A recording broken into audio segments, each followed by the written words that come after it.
A new law allows mobile phone users to keep their numbers forever and completely free of charge. It also removes the fee for domestic call and text messages sent between two different networks. Good evening, I'm Ruth Cabal. This is On the Record.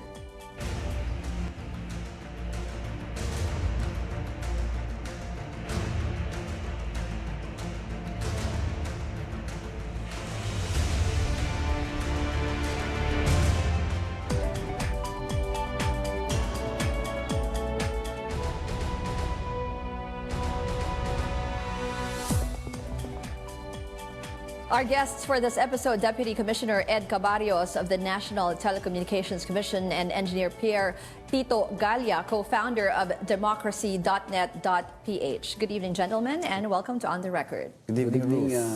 Thanks for having Ruth, us. and good evening to all. Okay, sir. Commissioner, tell us muna, ano ba itong mobile number portability law? But the mobile number portability law allows one to move from one network to the other, bearing the same number. You do not have to change your telephone number. No? You carry with you your telephone number.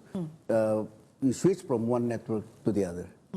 Kasi ngayon, ang nangyayari, pag gusto mong lumipat ng kabilang network, palit ka ulit ng number. Magbabago ng number. And at the That's same correct. time, pati yung pag nag-avail ka ba ng prepaid and postpaid, kasama din po ba yun? If, Yes, you carry the same number. Kasi ngayon, pagka magpapalit ka ng service, prepaid to postpaid, postpaid to prepaid, magpapalit ka ng number eh. may naka-assign kasi na certain numbers Yes, no? yes. Oo. So pag With ganito, this- pwede nang kasama rin Yes. po yun sa batas na Yes. pwede yun. Yes. Bakit po tayo nagkaroon ng ganitong batas? One is to allow consumers na a choice, wider choice, ika nga nila. Kasi one of the reasons why one is prevented from moving from one network to the other, nagpapalit ng number, ayaw niya. Kasi marami nakakaalam ng number niya, no? Then magpapalit. You save the trouble of sending so many messages, just informing yung mga kakaibigan mo, nagpalit ka ng number. So may iwasan na yun. Pero yung sinasabi nyo na parang kasi 'di ba ang main point din daw nito is parang to give the consumers nga yung more choices kung saan niya gusto. Pero sa ngayon nga we have just two major networks, no. Ikaw Pierre, what's your reaction to this new law? It's a good law. The more that we encourage competition, the more that we will force, so to speak, existing na telco providers to improve their services. Now, we're not just talking about, syempre, one telco to another, di ba? Yung prepaid to postpaid or postpaid to prepaid, once you realize that your postpaid services, there's not much difference from prepaid, it might encourage people to move to prepaid. Or conversely, if they start improving postpaid services, baka maengganyo yung mga taong to move from prepaid to postpaid. The Philippines is 95% prepaid kasi in the telco space. Ganun Yes, ba? we are. It's 95%. Okay. And- Tama yun, sir.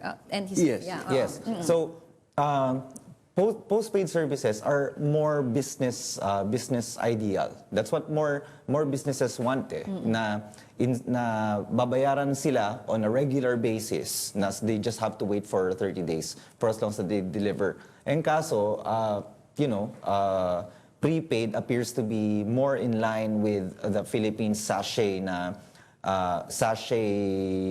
economic model, no? But businesses, of course, want to move to a more stable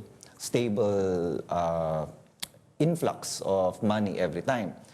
We can't do that naman if prepaid is not postpaid is not better than prepaid, and that's what this law provides. It allows for better movement from one service to a better service, whether within the telco or to another telco. Pero yung sinasabi mo nga, sa ngayon, at this point, medyo dalawa pa lang. This will work talaga pag nandyan na talaga at nag-operate yung third telco, of course. Yes. This measure, we will feel how really interested or how it will benefit all of us once a third, fourth, or fifth telco comes and operates. Now, come the time that the third telco will start operating and securing subscribers, this Mobile Number Portability Act will allow people to move. In fact, it might give opportunities for the third telco to marketing. Lipat na kayo sa amin, wala na kayo, at least hindi mo na maiiwan yung number mo. Then they can start providing better offers, and the better offer, the better quality of service, or at least their promises until they prove their actual worth, will encourage the competition to yung start grabbing subscribers from one and the other. Okay, so pag-usapan natin muna, Commissioner Ed, yung paano yung proseso, paano gagawin? Kung ako, I have an existing number now, pag gusto ko lumipat sa ibang network, paano po? Ang ginawa kasi dyan, para maiwasan yung way of applying, kasi in some instances kasi, nire-require yung mag-apply ka, so you provide personal information, etc.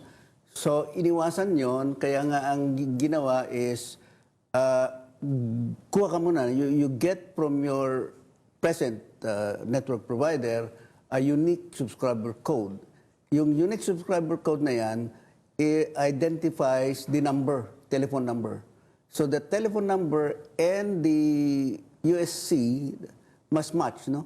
So, yun ang ibibigay mo doon sa lilipatan mo. So, hindi mo na isasabihin yung pangalan mo, hindi na. Muna, sir, mag-apply ka muna. Saan ka muna mag-a-apply?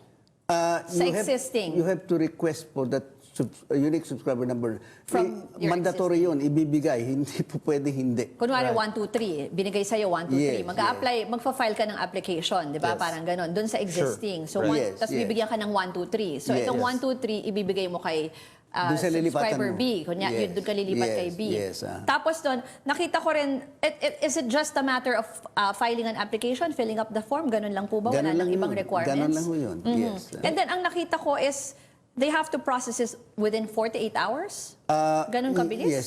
Immediately upon receipt noong application mo and the USC, i-transmit ka agad yan doon sa donor, pinanggalingan mo. And within 24 hours, yung donor mo, dapat ipadala niya yung clearance. So, tingnan natin yung step-by-step na nakita natin. Kasi meron na actually, okay, mamaya. Meron na kasi actually na IRR, di ba? Implementing Rules and Regulations. Pero nakita ko lang yung sinasabi na ni isa sa unang nag-react si Senator Win Gatchalian, ang sinasabi niya, maganda daw yung IRR, yung implementing rules, kaya lang, masyado daw marami yung grounds of rejection for application. Sino ba ang hindi pwedeng mag-keep ng number when they transfer from one network to another? Yun lang yung sinabi ni Senator Win. Parang, ang point nga natin to give, para mas madaling makalipat ng number, ba't napakaraming grounds for rejection? Hindi naman. Kung titingnan ho natin yung grounds for rejection kasi, yung una is, may utang ka. Nasa batas ho yun. Ayan po yung grounds for rejection. Yung iba dyan is, siguraduhin mo na ikaw talaga ay may-ari nung telephone number. Kaya kung blacklisted yan, talagang hindi ka bibig. Kasi yung number mo hindi na hindi na legitimate kasi blacklisted ka na. So, kung ang number mo is principal contact, This is for corporate purposes. Yes. Okay, for corporate. Lahat ng bills mo kasi nasa principal contact so, kung ililipat yun, sino ibibil? Correct. Ng kabila. So, dapat, alam mo na pagka in-apply mo yung principal number na yan, magpalit ka na ng principal number. Okay. So, bago mo i-apply. Okay. Yung isa naman is kung naka-bundle, is Yun nga family. gusto ko itanong, anong ibig sabihin ng bundle? Family, yung bundle service? family, o 5. Okay. So, naka-bundle yun. Kung isa lang doon ililipat mo, Right. ano mangyayari doon? Okay. Kayo, Pierre, you don't have any problems with this one? We don't have any issues right now with IRR as it's written. In fact, we commend the NTC for making it significantly flexible so that kung pwede nilang i-improve yung service, they have the room to do so. No? There's no prescription of technologies to be used. It's future-proof that way. It's technology neutral, and we like it that way. In fact, yung request for routing number, yung USC, we envision it that the NTC will probably allow na if today I am really angry with my telco provider, I will be able to access a request for a USC through the phone without having to visit the... talaga? Oo. Yeah, it's possible. It's possible. So I'm glad that the IRR was written in such a way na it allows for such flexibility in implementation. Pero for now, you have to personally get the We the don't know. application. We don't wala, know yet. Hindi pa alam kung how the Yes. telcos will implement yung ganon. Yes, because Okay. right now, after the IRR has been written and it's going to be valid on July 2, they will start looking for a third-party provider who's going to handle the routing between the Okay. between the two telcos right now. And then they have to set that up, and then they'll probably do some beta testing. Will they be able to transfer one number to another? We will probably test it ourselves as it goes along. Then we'll see if it works. But definitely, we will keep on urging the NTC to make it as seamless, as painless as possible, because since it's a competition measure, the competitors will try as much as possible to keep their subscribers. Now, if the method makes it difficult to transfer, that's something that we do not want to happen. Okay, tuloy natin ang ating discussion. We're talking about the mobile number portability law. So what do you think about our topic for tonight? If you have any questions or comments, leave a comment on our Facebook Live and we'll read that within the show. Keep it here on CNN Philippines.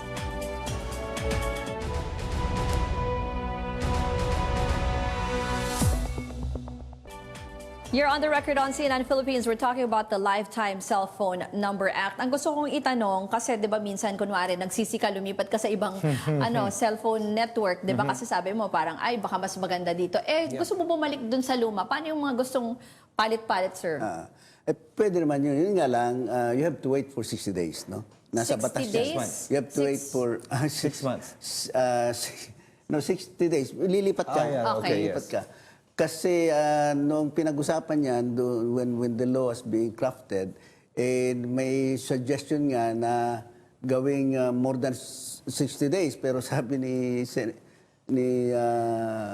Congress na As it short should as be possible. 60 days. Yeah. So, yeah. Ibig sabihin 2 months, Yes. after 2 months gusto ko, pwede na ako ulit bumalik sa luma kong Pwede kang mag-apply ulit ng Babalik. number portability. Yes. Okay. Pwede kang bumalik, pwede kang lumipat sa iba. Remember, even if it's within the same, even if it's within the same network, the network can probably allow it for itself, right? Okay. But remember, mobile number portability is from prepaid to postpaid, postpaid to prepaid. Now, strictly speaking, kunwari, lumipat ako from postpaid to prepaid, I cannot go back to postpaid after 60 days. But since it's within the same network, the network yeah. can make its own policy na pwede naman nilang i-shorten kasi that's their business. Pero yung, talking about the postpaid and prepaid, Sure. may existing kasi na 2-year contract. Yes. How will that affect yung mga ganong existing? The bottom line, as far as the law is concerned, is dapat wala kang obligations doon sa telco before you transfer. Sa prepaid, automatically, wala kang obligation. In fact, the telcos owe you money owe you services for the money that you have in your wallet, right? But for postpaid, dapat bayad ka clean before you can apply forward. So, kunyari ako bilang postpaid na I have a 2-year contract. Yes. Siyempre, kung hindi pa tapos yung 2-year contract ko, I can change Yes. networks. You of can. course. You Oo, can. kasi may kontrata yun eh. No? Unless, of course, there's a pre-termination fee that you pay and all those things. Right. Yes. Oo. Yes. Okay. Yung isa pa, walang bayad if you None. change networks. None. Oo. But there's another clause there. It's about the interconnection charge na mawawala rin yung interconnection charge. Right. Ano po ba yun? The interconnection charge, the removal of the interconnection charge, that clause was specifically suggested by Senator Lacson, and it was adopted into the final law. No? The interconnection charge is the charge that one telco pays to another for the other telco to use the first telco's connections, like Globe to Smart, right? Globe pays Smart so that Globe can call Smart, Yes, right? oo. They pay that. And then Senator Lacson said, why do we have this cost in the first place? There shouldn't be any cost. And initially, the NTC reduced it by a significant amount, and then the Ito na yung bagong batas. Congress decided Wala na. there should be no charges whatsoever. It should, compete based on your Other real services. quality of service. Commissioner, magkano po ba ngayon? Well, under existing agreements and rules promulgated by the Commission, pagka text, it's 5 centavos per Na text interconnection message. charge. Yes. Interconnection charge. And for voice, it's 50 centavos per minute of call. So mawawala na po yun. Mawawala po. So yun. ibig sabihin, it could result to cheaper cellphone rates. Ganun po ba yun? It should be. It should, but there is no guarantee. There is no guarantee that just because the interconnection charges have been removed, that the telcos will reduce their charges. Okay. The only real way for charges to go down is to have more competition, someone offering a lower cost. Right now, there's only 2 telcos, so it's very easy to reach an equilibrium. If one stops reducing prices at 4 pesos, the other one will stop also at 4 pesos. Now, if a third or a fourth comes in and reduces prices to 2 pesos, yan na naman tayo. Hindi, That kasi- will become more competitive. Kasi ako, dun sa kontrata ko ngayon with my cellphone company, di ba pag network to network, same network, walang bayad. But Sure. when I call another network, They'll may charge bayad. you, So yes. ibig sabihin, bababa yung kunyari, kung 6 pesos per call, so mababawas, magiging 550 yon. Ganun po ba yon? Yeah, and they can offer inter-network na pareho na. Correct. Wala They Na can. free na lang pareho. Yeah, na, They na can. pareho na ng charges, no? Yes, they can, Whether but they're not within obligated the to. network or outside. Ah, the they're network. not obligated. Kasi we have this, we saw the statement of Smart that they're saying na they have reservations on constitutional grounds regarding, yun na nga, the removal of interconnection fees between operators. Why? That's their statement. That's a very strange way of looking at it. Why are they saying it's a constitutional issue when this is simply why are you charging them to connect to you? But with the law, talagang tatanggalin na po yun. Yes. With the law, yes. They can challenge the law. They can challenge the law So if they want. tatanggalin yung 5 cents for the Wala na ho yun. text Wala and yan, then yes. 50 Yes. cents. Wala na yan. Okay, pero ang sinasabi nyo nga, hindi siya automatic na bababa tatanggap mo na bill kasi depende Yes. pa rin doon sa Mawawala na lang yung line Offer item. ng- Mawawala na lang yung line item if it appears, no, but it generally doesn't. Mawawala na yung line item na interconnection charges, yung calls to Yeah, other oo, networks. mawawala na yun. Yung 5 centavos per text. But that doesn't mean right now that the telco can charge equal to what they're charging to Right now. to themselves. It Oo. doesn't mean that. sorry ibalik ko lang yung tanong ko. So ngayon nga, charge ako if I call another network. Kunyari, Yes, 6 pesos, 6 pesos per ano. compared to internally na 4. Oo. So anong mangyayari? Magiging 550 ba yun? No. Not automatic? It Hindi siya doesn't. automatic. Hindi siya automatic. Yes. Oh, okay. Depende yan ngayon sa competition in the marketplace. Correct. All right. And the networks can challenge this part of the law. Yes, they can challenge They the can, law. they can always challenge the law if they're not happy with the law. But I'm sure that the telcos councils who attended the hearings, they accepted it essentially. Yeah. They made no significant reservations against mobile number portability. They did recognize that this was a competition measure, that we were encouraging competition. Now, the only reason that they would oppose this law and the IRR is because they don't want competition. So, do they want that kind of challenge? Do they want their reputations to say that they don't want to compete, they want to get as much profit without delivering the right kind of service? I don't think they'll go that far. Okay.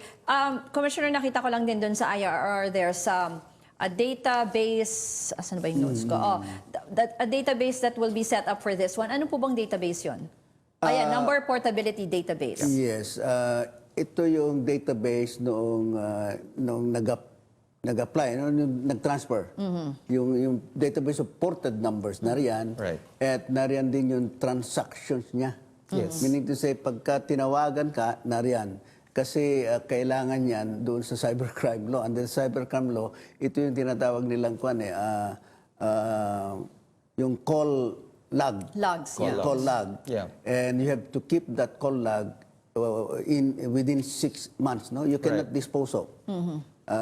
within 6 months. After 6 months, pwede na. Pagka walang investigasyon regarding that number. So yun lang yung mas-store doon? How about the other personal information? Wala. So clear, no concerns about data privacy and... No, we're very happy nga that the NTC decided not to involve personally identifiable information here in that database. The database is actually going to tell us one thing. Call logs will fall into the telcos themselves in the main. But during those 24-hour periods of the cutover, yung paglipat, doon siya mag-appear doon sa mobile number portability database. What it really is going to serve primarily is a record na, teka muna, 48 days ka pa lang na naglipat. Mag-a-apply ka. So, doon magka-cross-check, hindi ka pa pala pwede. Ganon. Kasi para lang malaman yung mga yung numbers. That's going to be the main use of it. But insofar as the cybercrime law is concerned and the call logs are concerned, that's a very small fraction of the whole number of transactions of a SIM or cell phone. Okay, we'll be back after a quick break. Just keep it with us here on CNN Philippines.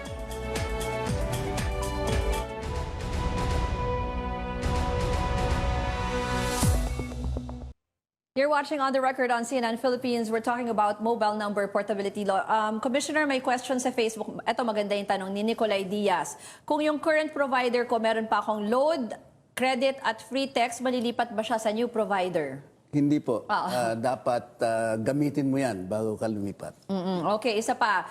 Sinasabi ni asan na yun? Gerald Jaleco, how about unwanted solicitation and calls on the permanent number? Yung mga scam.